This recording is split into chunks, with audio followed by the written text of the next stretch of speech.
Hi everybody and welcome to day 8 of Waxvent. My name is Rhys Barber. I'm one of the audiologists here at Audiology Associates. And my name is Taylor Green. You put me off on that intro then. I know, sorry, I changed it a bit, didn't I? So this, again, like yesterday's video, is another patient of mine, another long one. Sorry guys, getting all the long ones recently. Yeah.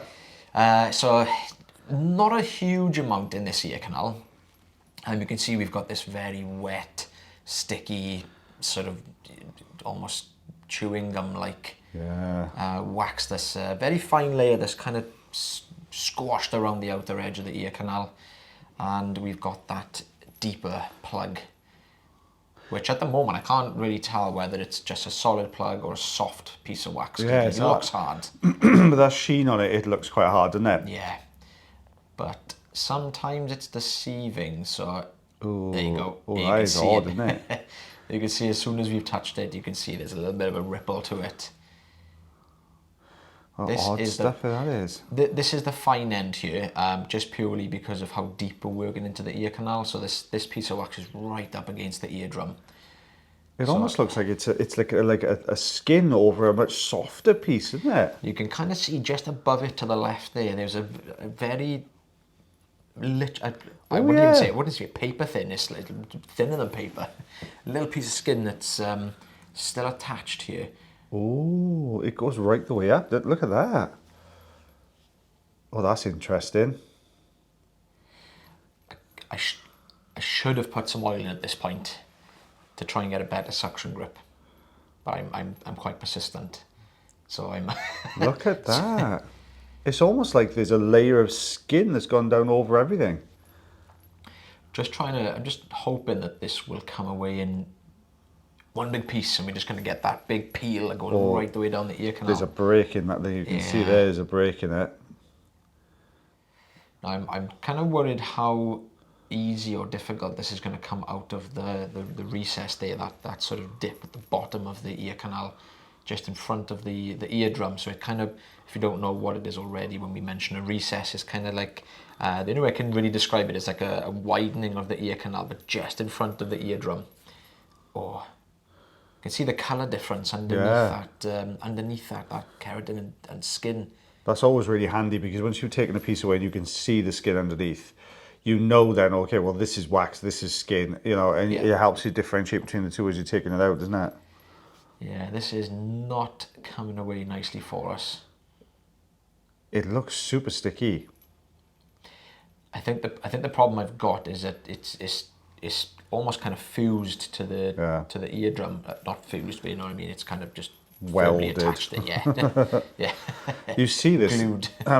Excuse me, sorry. You see this consistency of wax and this particular look to wax. If they've used Optimize, you see that a lot after Optimize sprayed. Anyway, it goes this. Yeah. It almost gets this sort of crisp outer layer, and it's very thin layers against the drum. So I have popped a little bit of olive oil in here just to try and get where we've peeled that skin away on that left side of that plug. I'm just kind of hoping that the oil has got around the back of that now. So it's just gonna. The idea of it really is to loosen it off the eardrum. So it should technically come away a little bit easier for us. The thing is, you're always mindful of patient comfort at this point, aren't you? So it's, you know, peeling this off the ear canal wall, you don't want to accidentally sort of dig into the canal wall at all, because that's really uncomfortable for the patient.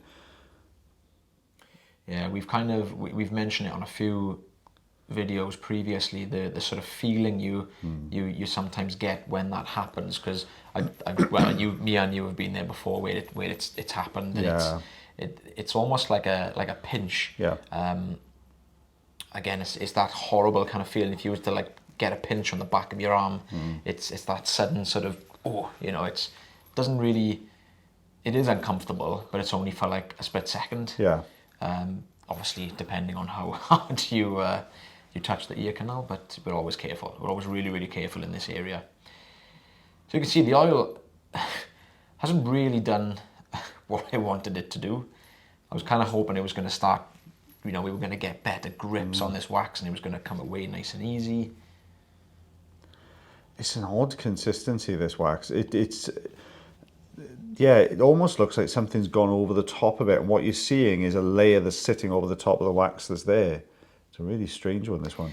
Yeah, and the reason I haven't opted for the standard size tube as well at this point, well, I don't know currently how stuck to the eardrum this piece of wax is, but what I also don't want to do is just kind of, you know, get a really good grip on it and it just breaks away and keeps all that sort of layer in the recess, and that's just going to make it so much more difficult to remove. You can see how much of a struggle this is at the moment. Yeah.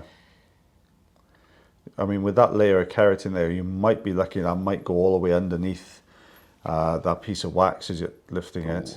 Got a little bit of a flinch in. Yeah. But I think that was where we actually loosened it. I'm not sure if you spotted it then, but we did actually get a good grip and it did start to pull out. So I think the patient just felt that wax starting to pull. You can see how much movement there is now already. Yeah. So this would have been causing some real issues as far as that hearing's concerned, wouldn't it?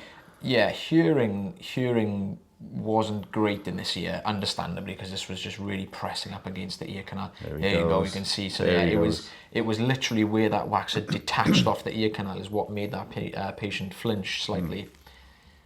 It's a super sensitive part of the ear, that bit, that particular. I mean, the ear is sensitive anyway, but that innermost third is very, very sensitive. That sort of osseous portion of the ear canal there, really sensitive. So if you can hear a lot of jingling in the background. Yes, we should have put the reindeer antlers on mute, I think. Yeah. We were meant to do this for last Waxvent when we went to do them, but I think we did it for the first day and we didn't do it for the rest. So we said this day we were going to do the... Oh, do that, yeah. Do the Christmassy stuff. So we've got the Jobson horn in here now. Now that we've pulled this forward, so obviously the ear canal is slightly narrowed at the entrance. Yeah. It's quite a big piece of wax, so it's got itself stuck, so we're not getting anywhere with the suction. So I'm just pulling it forwards, dipping behind, pulling forwards. We should be able to get this out quite nicely here now. I'd put money on that patient of having used some Automite at some point, looking at the consistency of that. Automite is a spray that's prescribed by GPs over here for people with sort of outer ear infections and things. So it's it just changed, because that's exactly how it looks. It goes that sort of smooth but hard. Yeah.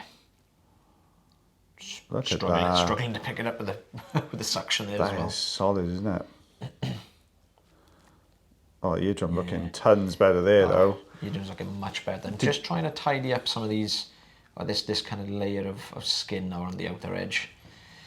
This is not going to cause the patient any issues. If anything, they might feel a sensation of itching, but not going to have any issue. It's not going to take any toll on the patient's hearing, this piece of skin that's here, because the eardrum is clear now. Yeah.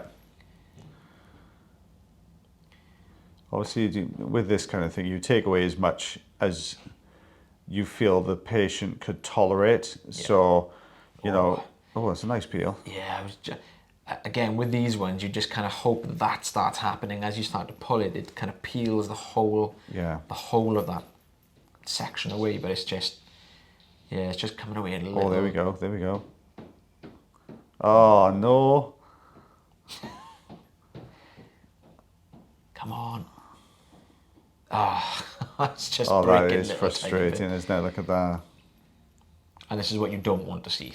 It's with it breaking little tiny bits away. Oh, here we go. Oh, that's better. That's a good peel.